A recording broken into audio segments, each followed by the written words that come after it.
বৰপেটা ৰোডত প্ৰয়াত সাংবাদিক জয়ন্ত কুমাৰ দাসৰ শ্ৰদ্ধাঞ্জলি অনুষ্ঠান সম্পন্ন। সাংবাদিকতা আৰু সমাজ সেৱাৰে নিজকে অদ্ভুত কৰি কণ্টকময় জীৱনৰ আলিবাটত সেন্দুৰীয়ে চাপ সৃষ্টি কৰি ইহ সংসাৰৰ মায়া ত্যাগ কৰি পৰধামলৈ যোৱা স্বৰ্গীয় জয়ন্ত কুমাৰ দাসৰ এখনি ৰাজহুৱা শ্ৰদ্ধাৰ্ঘ্য অনুষ্ঠান আজি সম্পন্ন হৈ যায়। বৰপেটা ৰোড প্ৰেছ ক্লাব আৰু বৰপেটা ৰোড সাহিত্য সভাৰ উদ্যোগত আৰু বিভিন্ন দল সংগঠনৰ সহযোগত দিনজোৰা কাৰ্যক্ৰমণিকাৰে বৰপেটা ৰোড প্ৰেছ ক্লাবত অনুষ্ঠিত হোৱা ৰাজহুৱা শ্ৰদ্ধাঞ্জলি অনুষ্ঠানত বন্তি প্ৰজ্বলন কৰে BTRৰ EM গৌতম দাসে। স্বৰ্গীয় জয়ন্ত কুমাৰ দাসৰ প্ৰতিচ্ছবিত মাল্যাৰ্পণ কৰে বৰপেটা পৌৰসভাৰ পৌৰপতি ৰাজেশ চৰকাৰে। শ্ৰদ্ধাঞ্জলি অনুষ্ঠানত বৰপেটা ৰোড শাখা সত্ৰ ভকতসকলৰ দ্বাৰা নাম প্ৰসংগ, দৈৱকী নন্দন মহিলা নাম দলৰ দ্বাৰা নাম পৰিৱেশন কৰাৰ লগতে বৰপেটা ৰোডৰ আঞ্চলিক মহিলা সমিতিৰ সদস্যসকলেও নাম পৰিৱেশন কৰে। প্ৰয়াত জয়ন্ত কুমাৰ দাসৰ জীৱন পৰিক্ৰমাৰ ওপৰত স্মৃতি গ্ৰন্থ জয়ন্ত স্মৰণ নামৰ এখনি শ্ৰদ্ধাৰ্ঘ্য উন্মোচন কৰে মন্ত্ৰী ৰঞ্জিত কুমাৰ দাসে। শ্ৰদ্ধাঞ্জলি অনুষ্ঠানত BH কলেজৰ অধ্যক্ষ ডক্টৰ ভূষণ চন্দ্ৰ পাঠকৰ লগতে বৰপেটা ৰোডৰ কেইবাজনো বিশিষ্ট ব্যক্তি উপস্থিত থাকে।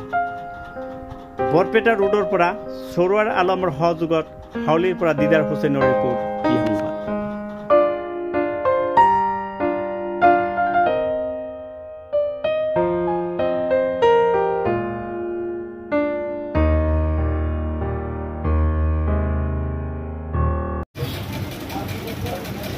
এই তাৰিখত মই বিশেষকৈ ৰাতিপুৱাৰ পৰাই বহু নিয়মা হৈছিল, কাৰণ জয়ন্ত দাসৰ লগত এক মধুৰ সম্পৰ্ক এটা আছিলে। আৰু বেচিকেলি মই যিহেতু সংবাদ জগতৰ লগত প্ৰথম মোৰ জীৱনৰ আপুনি মিলিছিল কৰস্পণ্ডেণ্ট হিচাপে, তাৰপিছত কালক্ৰমত আহি জয়ন্ত দাসৰ যিহেতু বৰপেটালৈকে বাস কৰি কৰিছিল। আৰু অকল সাংবাদিকতা নহয়, বৰপেটা ৰোডৰ পৰা আমি প্ৰকাশ কৰা সাম্প্ৰতিক নামৰ যিখন কাকত, সেই সাম্প্ৰতিক কাকতখন প্ৰায় 2 বছৰ ধৰি সহায় সহযোগিতা আগবঢ়াইছিল। সেই সময়ত মোৰ লগতে জয়ন্ত দাস, দেৱজ্যোতি নাথ, অৰূপ ভানুকীয়া ব্যক্তি সেই কাকতখন দিয়াই জয়ন্ত দাসৰ উল্লেখযোগ্য ভূমিকা আছিলে। ৰঞ্জিত বৰ্মন যেতিয়া সেইখন সম্পাদকৰ ব্যক্তিত আছিলে, আৰু তাৰ পৰৱৰ্তী সময়ত গৈ তেওঁ নিজে বৰপেটা এক্সপ্ৰেছ নামৰ এটা পৰ্টেল সৃষ্টি কৰিছিলে। সেই পৰ্টেলৰ জৰিয়তে বিভিন্ন মানুহক বিভিন্ন খবৰ দিবলৈ সক্ষম হৈছিলে। অকল সেইটোতে নহয়, তেওঁ আমাৰ বৰপেটা ৰোডৰ বিভিন্ন ক্ষেত্ৰত তেওঁ ৰাসতে হওক, নাট্য সন্মিলনৰ ক্ষেত্ৰতে হওক, বিভিন্ন অনুষ্ঠান প্ৰতিষ্ঠান বা নামঘৰতে হওক, এনেকুৱা এটা অনুষ্ঠান প্ৰতিষ্ঠান নাই য'ত নেকি জয়ন্ত দাস উপস্থিত নাই। কিন্তু মই সেইকাৰণে ভাবোঁ যে জয়ন্ত দাস অকল এজন ব্যক্তি নহয়, এটা অনুষ্ঠান আছে।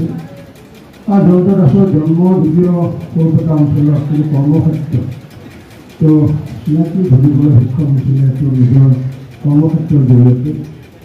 আৰু সকলোৰে লগত কি সম্পৰ্ক তেওঁ ৰাখিছিলে। বেয়া পালেও কেতিয়াবা তেওঁ বেয়া পোৱাটো প্ৰকাশ নকৰিছিল। মনৰ বিভিন্ন কথা তেওঁ মোক অনুৰোধ জনাইছিল, মই সেই অনুৰোধটো ৰাখিব নোৱাৰিলোঁ। ৰাজনৈতিক অনুৰোধ এটা আছিলে, ৰাখিব নোৱাৰিলোঁ। তাৰপিছতো তেখেতৰ মুখত কোনো প্ৰতিক্ৰিয়া দেখা নাছিল। যে মই তেতিয়া ভাবিছিলোঁ যে মই মানুহজনক দেখাৰ পিছত মই কি বুলি মাত লগাম, কিন্তু তেখেতে ওলোটাই নিজে তেখেতে ৰঞ্জিতা হৈ যেতিয়া মাত লগাইছিলে, তেতিয়া মই ভাবিছিলোঁ যে সকলো কথা সহজে তেওঁ সহন কৰিব পৰা যিটো গুণ, কোনোবাই কামটোৱে কৰোঁতে সহনশীল ব্যক্তি এটা আছিলে।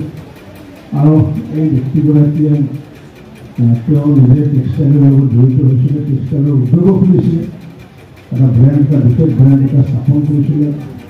কিন্তু সেই ব্ৰেণ্ডত তেওঁ সফলতা হ'ব পৰা নাছিলে। আৰু মূলগতভাৱে নাছিল মানে তেওঁ ব্যৱসায় নাছিল, মানুহে ব্যৱসায়িক নাছিল কাৰণে তেখেতে ব্যৱসায় দিবলৈ আৰম্ভ কৰিছিলে। কিন্তু তেওঁ ব্যৱসায়ৰ ক্ষেত্ৰত তেওঁ যিমান লাভ থাকিব লাগিছিলে সেই লাভটো কোনো নাছিল কাৰণে তেওঁ সামাজিক পৰৱৰ্তী হৈছিলে।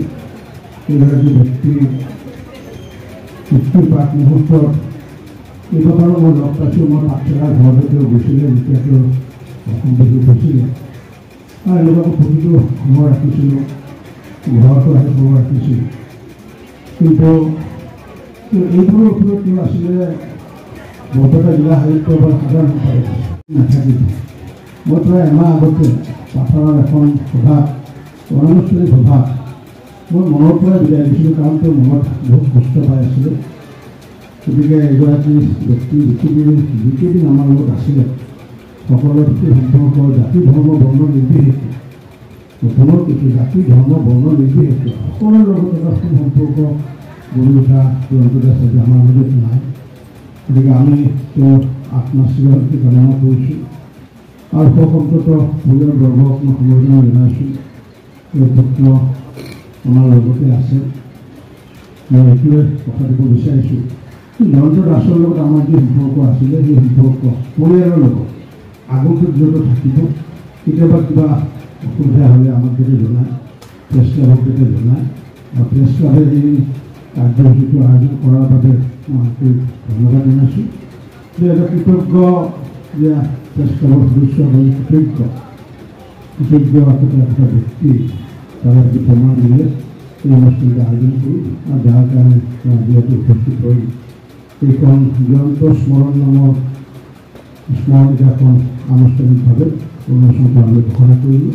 নমস্কাৰ।